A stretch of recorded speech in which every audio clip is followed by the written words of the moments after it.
Hey, left, right, out. Another day, another interesting turn of events. The market seemed to be reacting towards a possible de-escalation in Ukraine and Russia. The Russians have talked about pulling back forces from Kiev, which kind of plays into what we've seen, and what Putin has actually said his strategy is.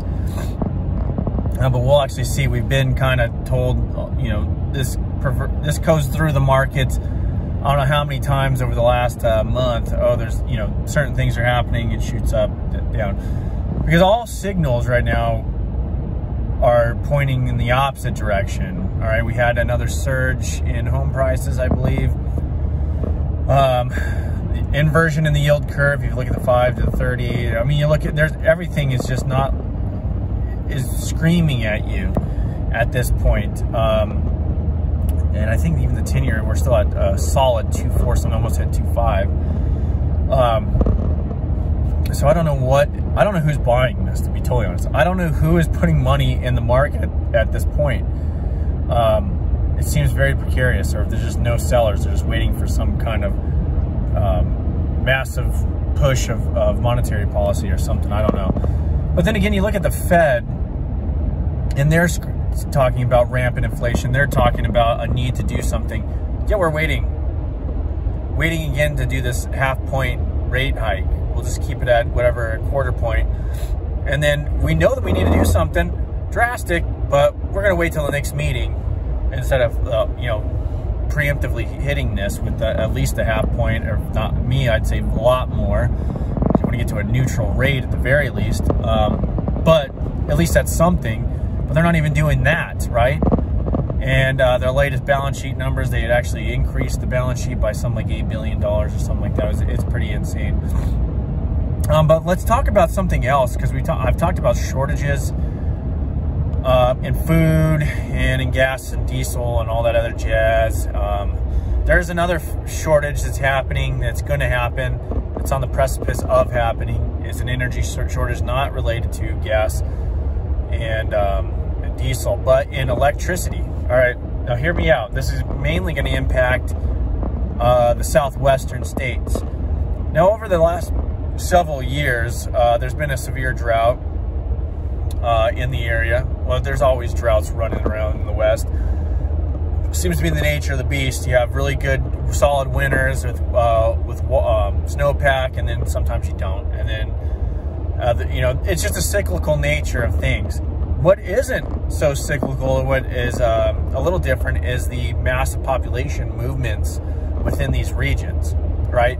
And that necessitates increased water usage, increased demand for electricity in itself, and a reliance on, scarce water resources in the region. Now, there's a number of reservoirs along the Colorado River. If you haven't paid attention, if you're not from the West, then you might not know this, but water rights are a huge deal. And there's a lot of, state-on-state lawsuits, a lot of state-on-state compacts when it comes, especially like the Colorado River system, right? Well, on that Colorado River system, not only do you have these interest in water, but you have interest in power resources along the dams, Hoover Dam, Glen Canyon Dam, and of that.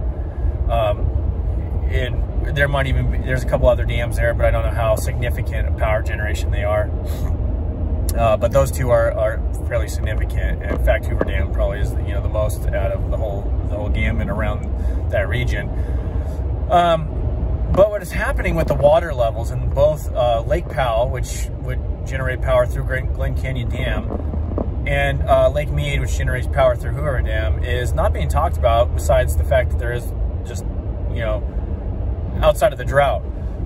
But what is pertinent to the area, considering the massive population boom around there, and people that are moving to these like four corner states and outside, maybe not so much California. California, is pretty stagnant, not losing population, but going into Nevada and all that, is as these water levels get to a certain level in the dam, and it's not what you think, it's not like bone dry.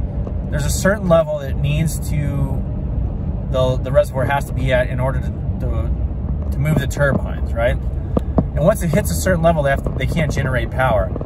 And if you haven't paid attention, Lake Powell is almost there. I mean, it's the closest it's ever been since it's filling. And I'd imagine that, you know, Hoover Dam is getting to that area too. Now, what happens if you can't generate power off these things? Where do you get this power? That's not for me. I guess I could speculate, but you can put 2 and 2 together, right? Do a little research and see how many people rely on that as a power generation source. And it's alarming, right? You think, couple that with all the other things that we're facing as a nation.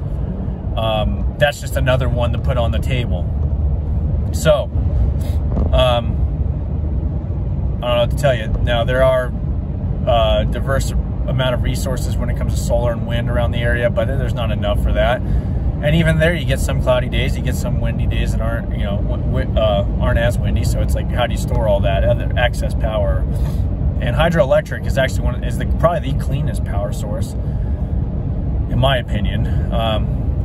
But that's something to keep in mind. I just wanted to bring that up as another issue. I know, hey, let's just get more anxiety piled on us, but that is something to keep your brain housing group and to realize that it's a vulnerability, especially in that area of the country. And it's also to talk about that area of country or any of these western states that people think they're going to escape and go to these Rocky Mountain states or whatnot and think that that's a good area. And I mean, I'm from that area and I love it, but the water resource is not necessarily there. It's vulnerable that you have really a true 4 seasons and real harsh winters.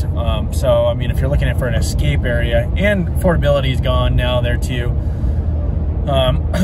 you have to look towards, I guess, the Midwest, where land prices are still relatively cheap, decent grass, consistent water resources, and, you know, pretty favorable conservative governmentship. I mean, that's a whole nother side topic, but it's just something to keep in mind. I don't know. I think I'm going to leave it there for right now. Keep this one short. There's other things going on. Had some interesting thoughts and some conversations about property taxes, and some of these other taxes are being levied upon the populace.